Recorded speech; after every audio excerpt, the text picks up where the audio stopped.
Thank you very much. The next item of business is a statement by Joe FitzPatrick on drug deaths. The Minister will take questions at the end of his statement, and so there should be no interventions or interruptions. And I call on Joe FitzPatrick. Thank you, Presiding Officer. Presiding Officer, 1,264 of our fellow citizens lost their lives to drugs in 2019. That means, on average, every week, 24 families in Scotland are holding funerals for loved ones who have died due to substance use. The scale of the deaths and the wider harms caused by substance use is nothing short of a public health emergency. I have no words that will ease the grief. Nothing I can say can restore loved ones lost to their mothers, fathers, sons or daughters. What I do know is that the stigmatisation does not work. And I think it's fairly clear that the traditional approach to people who use drugs does not work for many. It's imperative that, like with all public health issues, we must follow the evidence. People who use drugs need to be treated with a public health response that prevents harms. Groups who push drugs and bring them into our nation need to be met with the full justice of the criminal justice system. Presiding Officer, the age of people who have died due to substance use has increased over time. The median age of someone who died in today's statistics was 42 in 1999. In 1999, it was 28. In 2019, 68% of deaths were between 35 and 54. The questions are why and what can be done. People in this age group who are long-term users of drugs experience a wide range of social, health and economic inequalities. For many of them, traditional drug treatment and services fail to meet their complex health and social needs. We must change the way in which we provide services and the services themselves in order to provide the vulnerable group with some hope of recovery or, at the very least, death prevention. Changes already being made that will make a difference to this group include the introduction of heroin-assisted treatment, which began in Glasgow last year, and the implementation of our medication-assisted treatment standards, which I will talk more about shortly. At the other end of the age scale, and just as much a concern, is the rise in the number of deaths amongst those in the 15 to 24 age group. This has risen to 76 in 2019, the highest level since 2010. We've also seen an increase in hospital patient stays amongst young people, and we're working with partners, including Crew and others, to better understand the changing trends in their drug and alcohol use. Today's report highlights the pressing danger of multiple drug use, or polydrug use. 94% of the deaths in 2019 involved more than one substance. This poses significant challenges to drug treatment services. While this trend is being seen across Europe, in Scotland there is a particularly high prevalence of the harmful use of opiates alongside benzodiazepines, two substances which slow breathing and heart rates, making the risk of death that much greater. One of the most significant rises in death in those related to the use of street benzos is the substance barely featured on our statistics before 2010 are now found in over 60% of fatalities. These are pills that are produced on an industrial scale within Scotland and sold at extremely low prices. Police Scotland are working with domestic and international partners to tackle the issues surrounding pill press machines and their use in the manufacturing of these substances, and I've been calling for the UK Government to work with us around the regulation of the sale of these machines, which are readily available over the internet for over a year now, and I'll come back to that point later in my statement. There are also other worrying trends coming through, such as the increasing number of female deaths and the number of deaths relating to the use of cocaine. Presiding Officer, our actions sit under the Rights, Respect and Recovery Strategy and Action Plan. I've accelerated the review of the need and demand for residential rehabilitation services, and the working group leading on this published their report last week. I've accepted the recommendations and committed £90,000 to further progress that work, and that's on top of the £150,000 additional funding already announced for an enhanced offer of residential rehabilitation to people leaving prison during the pandemic to support their recovery. So far, this has supported 8 people with referrals from 4 different prisons, and will carry out an evaluation on people's experiences of using the pathway and what impact this has on their individual recovery journeys in the new year. Early in the new year, I also aim to set out how we will substantially increase the provision of residential services in the short term. Additionally, a project being supported through the Drug Deaths Task Force is targeting directly towards those people most at risk from drug death who have experienced a near-fatal overdose, and providing them with support, combining a community-based response with a residential rehabilitation service, something that has never been tried in Scotland before. Today's statistics in 2019 relate to 2019, and we're now in the end of 2020. This year has seen the Drug Deaths Task Force, which has met throughout the pandemic, take forward a range of recommendations and provide funding to a wide range of projects to reduce harm.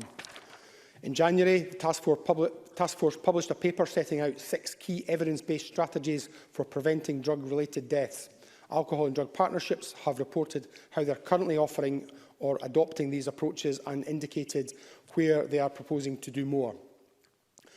More recently, the Task Force has published a forward plan which sets out how and when it expects its intended actions to make a difference, but it also sets out how they are doing this through the 3 main areas of focus: emergency response, reducing risk and reducing vulnerability.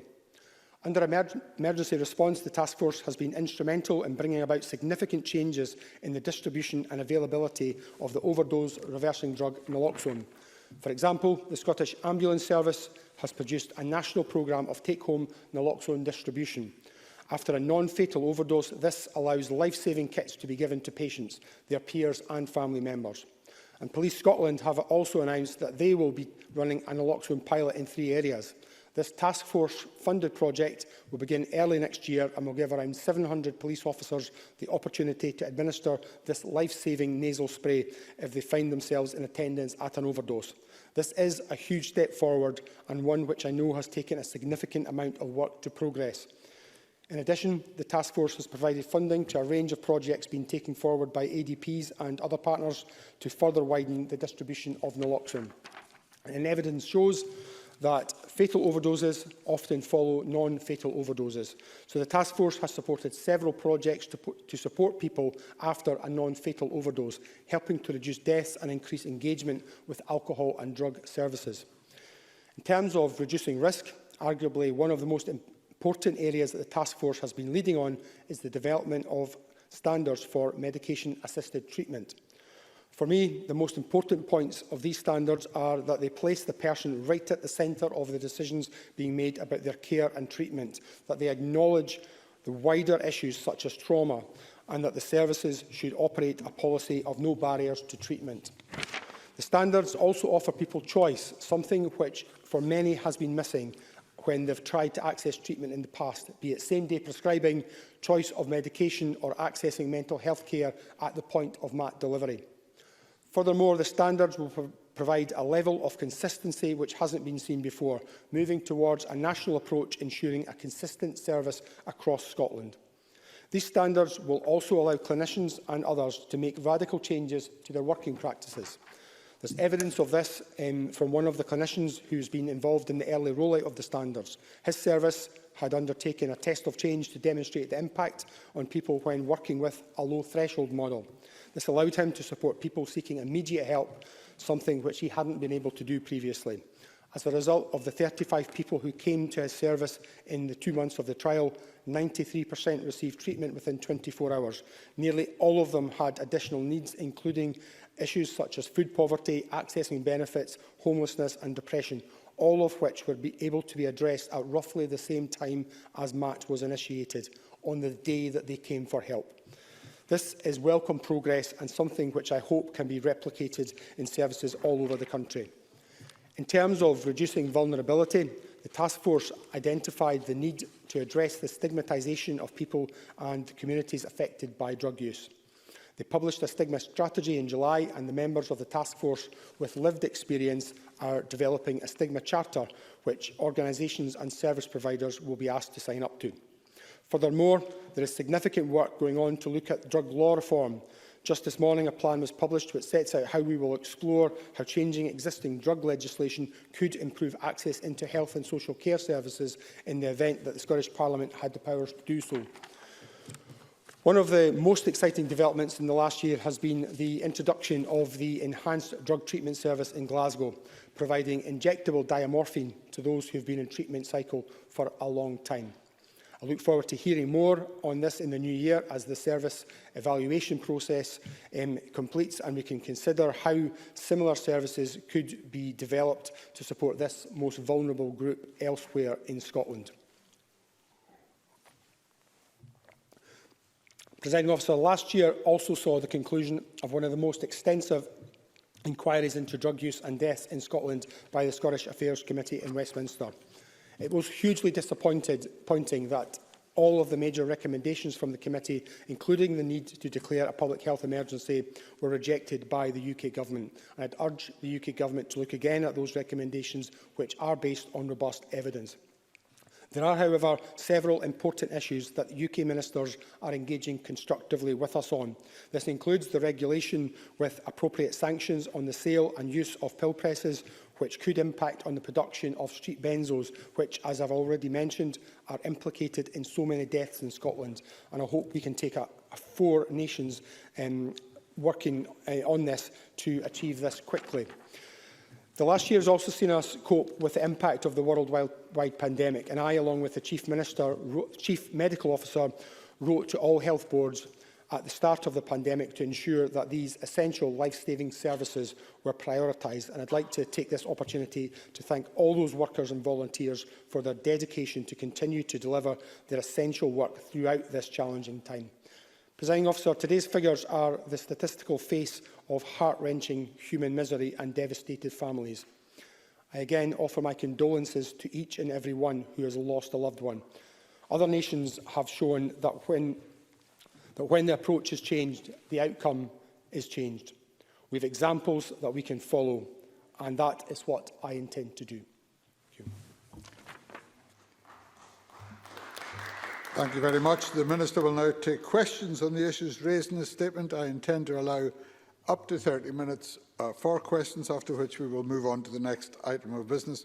It would be helpful if members who wish to ask a question were to press the request to speak buttons now, please. And can I call Donald Cameron? Can I thank the Minister for prior sight of his statement? Today's figures are both stark and heartbreaking, and each death as a result of drugs is an individual tragedy.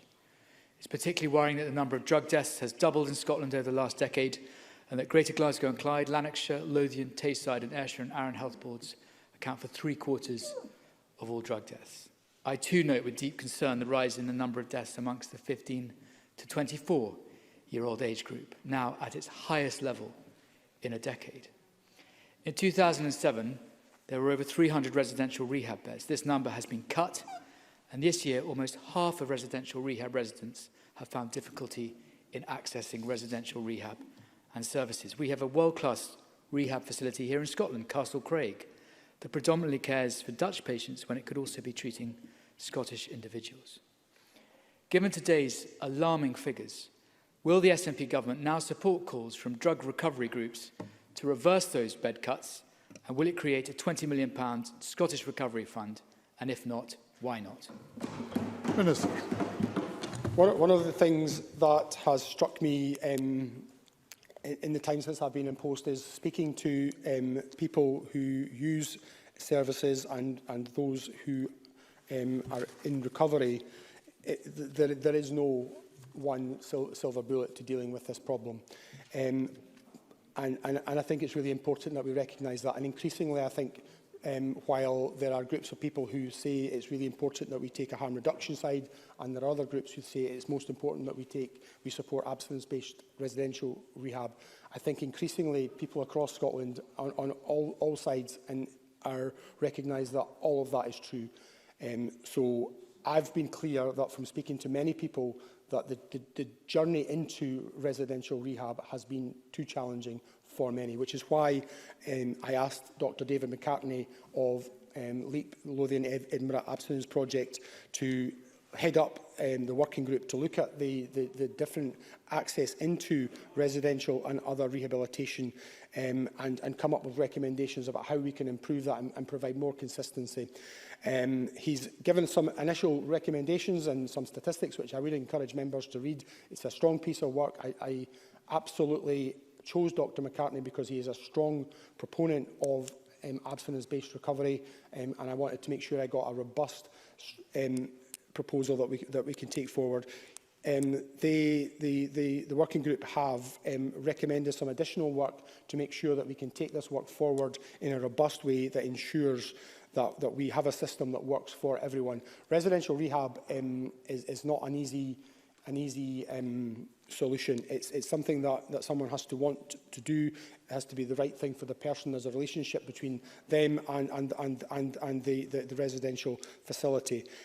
But it's clear to me that for many people, the journey into that is too difficult and too challenging in some parts of Scotland. So we'll continue to work with the working group to support their work, and as I said in response to an earlier question from Miles Briggs, that I will come back in the new year with their further recommendations and a proposal as to how we can take their further proposals forward to deliver residential rehab in a more transparent and straightforward fashion in the short term across Scotland. Monica Lynn. Presiding Officer, in my topical question earlier on, I said the public must have confidence in the Public Health Minister. Our drug death rate is off the scale. Tonight we'll make the headlines for all the wrong reasons. Today, the Public Health Minister, Joe FitzPatrick, claimed in a press release that the government is doing everything within its powers.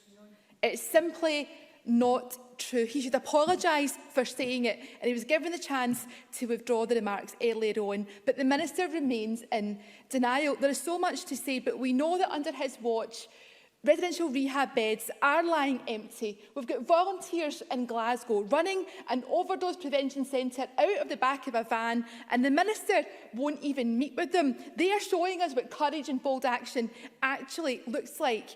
And to refer to Miles Briggs, who earlier on said that cross-party, we do want to work with the government, we do want to help and assist the task force. We asked for this over a year ago, Presiding Officer, and the Minister and his chairperson said, no, it is disgusting. So if he won't resign and do the right thing, will he at least allow this Parliament to see what the task force is doing and let us sit round that table and find a way forward? Minister. I'd encourage members to look at the task force website to see the work that they're doing. I know that the chair of the task force has met from members from across the chamber, and I certainly have. Unfortunately, the last meeting that I had planned with Ms Lennon, she was unfortunately unable to attend, and I just checked, and as far as I can see, she hasn't managed to ask for a further meeting. But I've tried to engage with members across the chamber as best I can. I can assure Ms Lennon that the grief that the family and friends of those who have lost loved ones weighs far heavier on my shoulders than the remarks from Ms Lennon in the chamber today. Emma Harper, to be followed by Brian Whittle. Today's figures show an increasing prevalence of benzodiazepines among the mix of drugs that have tragically ended the lives of users. This is a particular concern in rural communities such as Dumfries and Galloway, which has also seen an increased number of drug-related deaths in recent years. Clearly, the availability and use of street benzos is a serious concern. And I recognise the regulation of the kind of machines used in mass production of counterfeit meds is reserved. But however, can the Minister outline what funding has been available to projects to reduce the consumption of so-called street Valium, particularly in more rural communities? Minister. So the harms associated with these street benzos are hugely concerning, and we can see the numbers, the trajectory of the numbers where the street benzos are referenced in drug deaths increasing. I think one of the things we need to do is to try to reduce the wide availability. We know that pill presses are one of the issues that means that these pills can actually be produced in our communities and including in the more rural areas.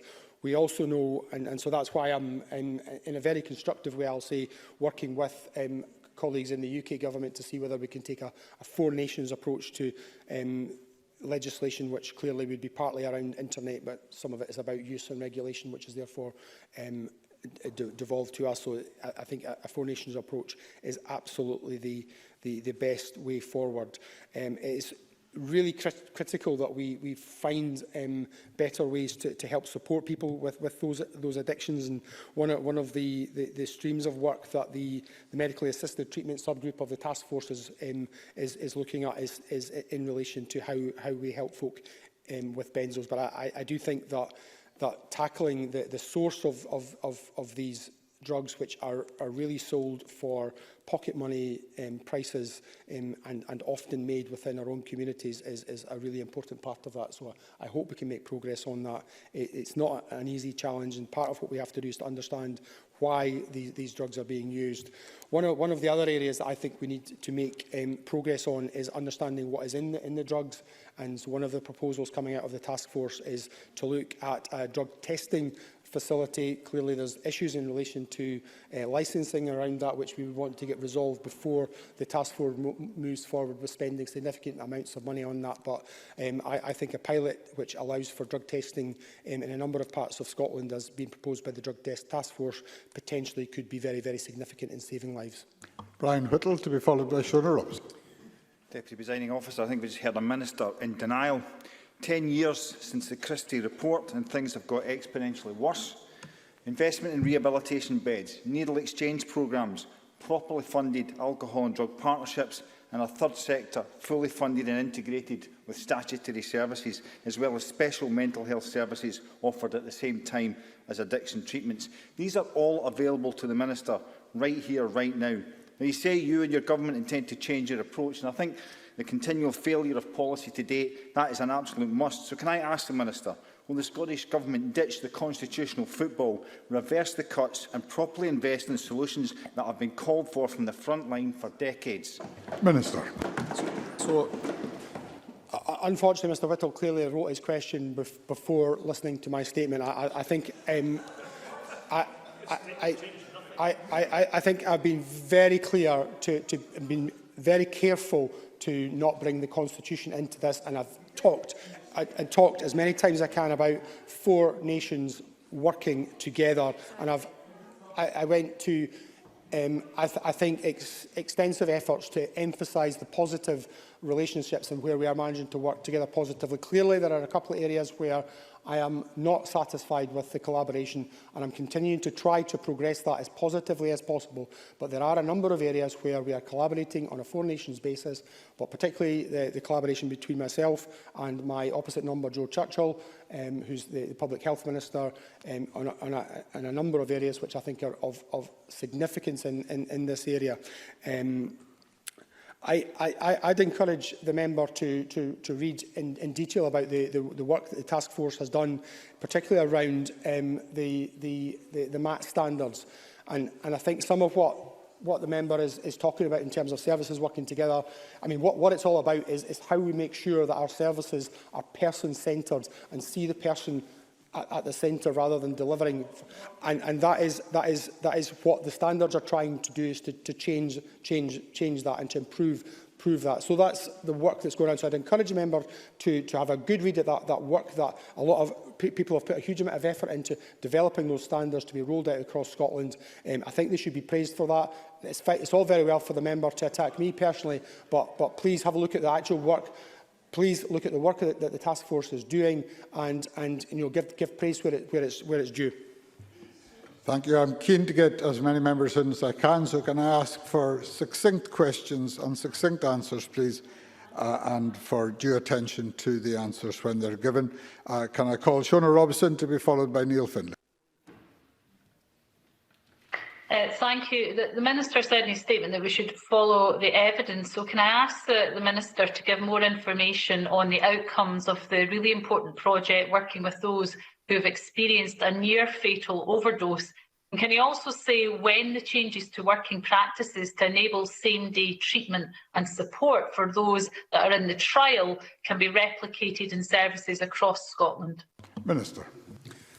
So on the second point, the MAT standards are out for consultation for the second part of the MAT standards, but same-day prescribing is currently being rolled out in ADPs across Scotland. So there's a number of places that have managed to make that change. And I think it is really important because very often when people come for help and support, that's the day that they are ready to make that pretty substantial leap in the change to their life, and so they need the support as quickly as possible at that point. So it's really good.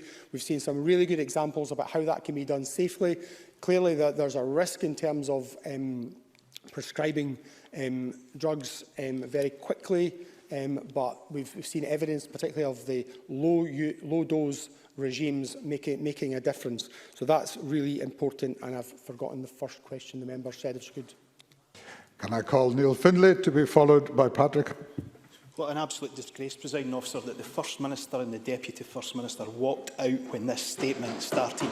And for most of the time that it's been on, there hasn't been a Cabinet Minister in the front bench. What a disgrace, and what a woefully inadequate statement from the Minister. We have drug deaths have doubled since 2014. Please move to your question, please, Mr Findlay. It's the Minister who's taking up all the time. 55% cut in drug and alcohol budgets over 10 years. We have 3.5 times a worse situation in Scotland than anywhere else in the UK with the same legislation, Minister. Working class communities are in a crisis, and we see working groups, and we're going to take pill presses off them and think that's going to resolve the issue. Minister, you are a nice man, I believe you are, but we don't need a nice person in charge. We need a competent person in charge. Please stand aside and let somebody drive the change that we need. Minister. So, well, thanks for recognising I'm a nice person. I'm not sure there was particularly a question in there. I'll call Patrick Harvey to be followed by Alex Cole-Hamilton. I share the sense of grief at the figures that have been released, and I wish I could say I was surprised. The decisions on prosecution are fully within the devolved competence of the Scottish Government. Is there not an overwhelming case for saying that Scotland should adopt a principle now that in the absence of other criminal offences, the provision of life-saving health interventions like safer consumption facilities should not be prosecuted, because shutting down those services can never be in the public interest? And if we adopted this principle, wouldn't those services then have the chance to develop to be able to provide a service on the standard that is required? Minister.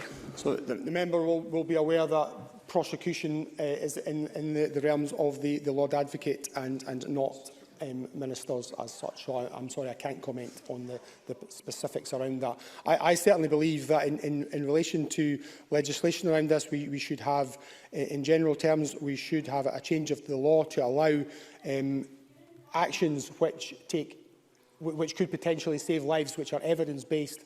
There should be a legal framework for those actions. That is why I've lobbied the UK Government on several occasions. I am disappointed that on this matter there has not been meaningful engagement. I haven't given up because I know that even the UK Government's own advisory panel have recommended that I've made it clear that there is evidence for this procedure, that these facilities in terms of saving lives, and that the law should be changed. It is a matter for the Lord Advocate as to prosecutorial advice. Alex Cole-Hamilton to be followed by Sandra White. Thank you very much, Deputy Presiding Officer. COVID has shown that in a crisis, radical changes can be made in a heartbeat. Well, this too is a pandemic. This is Scotland's hidden pandemic, and it's time for an equivalent response. I know the Scottish Government say they support safe consumption rooms, but I have a straightforward question for the Minister. Does the Minister believe that any individual citizen watching over people, standing ready to intervene to stop them from overdosing and dying, is doing so in the public interest and is providing providing a service to public safety, or does he not? Minister. I am very clear that I believe that the law should be changed around these matters. I fear the member is asking me to comment, and he's been very careful about the way he's framing the question, but he's asking me to comment in matters which relate to a live case. So I think I have to be really careful. I'm sorry. The member knows my views in relation to developing a framework in Scotland to take these sort of facilities forward. I'm really keen that the UK Government, if they don't want to change the legislation, then they should devolve those powers to this Parliament and let us get on. I think you're right. I think this is a piece of legislation which we would then take forward at a pace within this Parliament. Overwhelmingly, I think there is cross-party support.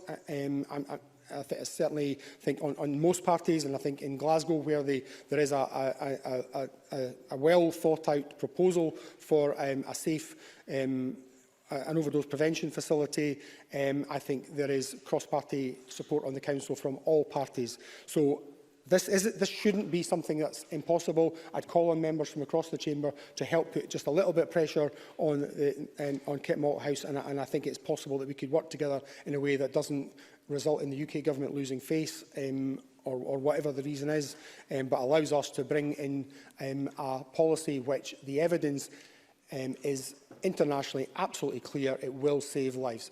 Sandra White, to be followed by Annie Wells. Thank you very much, Presiding Officer. It is a tragedy, so many lives lost and so many families affected. And I don't really sincerely want this to turn into a political bun fight over all of these tragic deaths. It helps no one, and least of all the people who have died and who are suffering from it. I want to pick up on the question from Patrick Harvey and Alex Cole-Hamilton in regards to consumption rooms. We know Peter Client has been operating successfully in Glasgow City. He's saved, in my opinion, many lives, and he's supported many people and given them life chances also. The Minister mentioned it's in the hands of the Lord Advocate.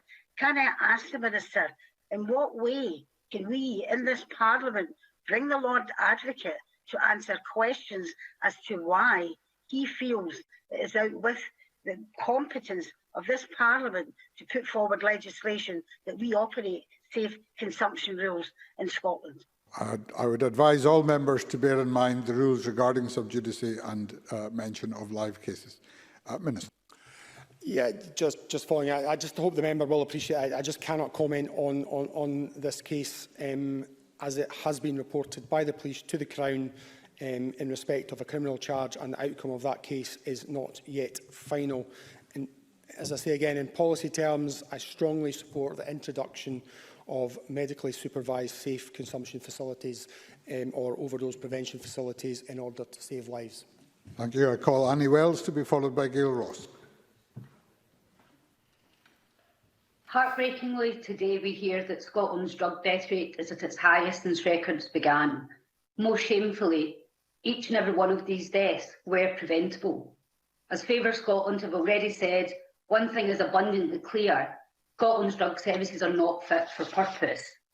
Presiding Officer, setting up task forces and warring words expressed by the Minister today are all well and good, but the simple fact is that actions speak louder than words. Therefore, I am once again asking the SNP Government, when are they going to treat this emergency with the seriousness and urgency it deserves, to prevent Scots losing their lives needlessly? Minister. Well, I think the member makes several points which I would concur with. This is a public health emergency which we need to treat seriously. We need to treat it in a way that we look at all the options, and ultimately what's right for one individual needs to be what's right for them at the right time, and that's what we're doing. Obviously, the task force was set up and had its first meeting in the middle of September, so towards the end of this year.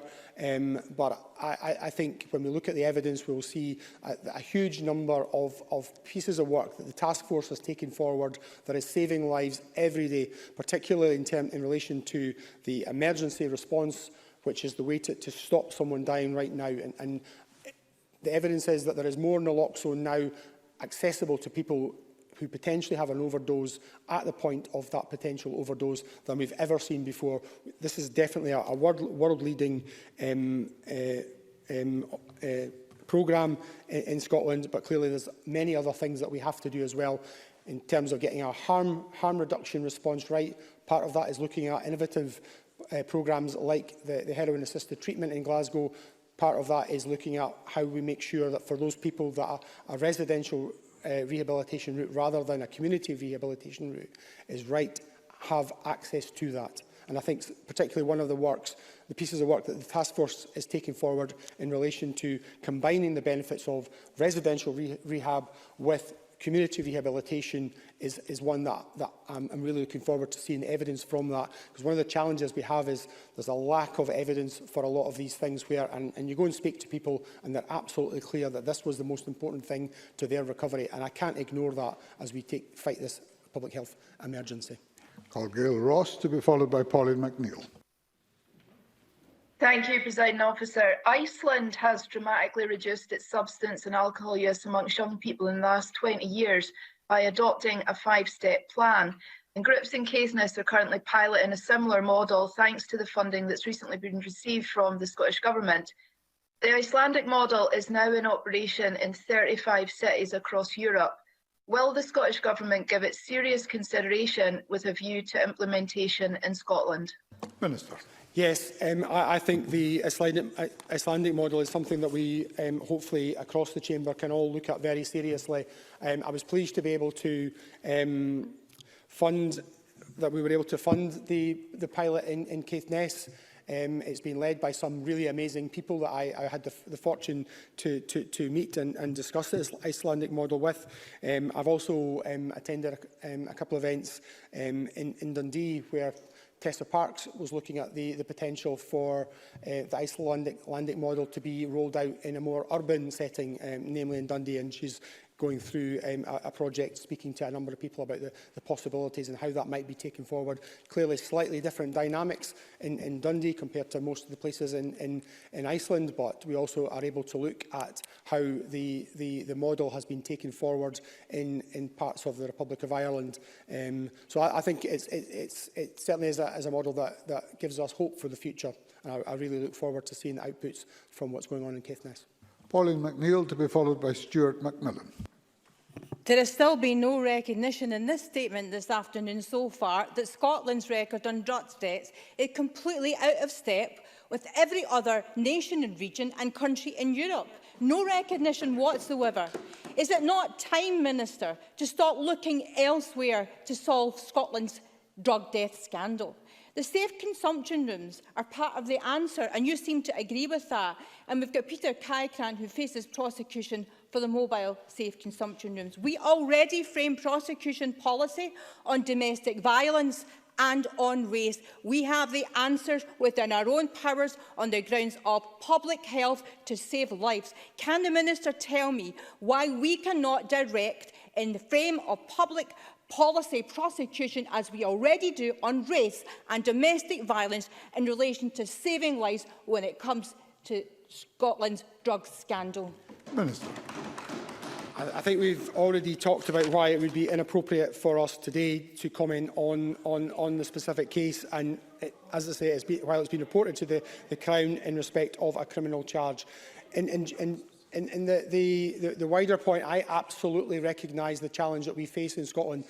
This has been some 20 or more years in the making. We can't change it overnight, but we have to make sure that we are working to improve services across Scotland. I am confident that services across Scotland are stepping up and are changing. There's some amazing work going on, some amazing people who are working so hard in this area, but there is no silver bullet. I so wish there was. I so wish there was one thing that you could shout at me and say, if you only did this, then nobody would die tomorrow.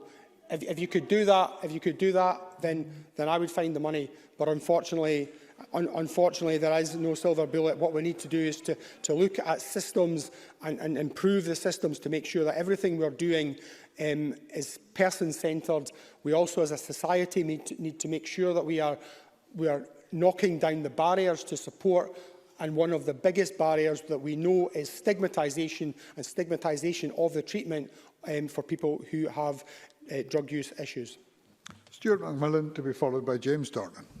Thank you, Presiding Officer. Presiding Officer, first of all, I'd like to remind the Chamber that I'm a member of the Management Board of Moving On Inverclyde, a local addiction service.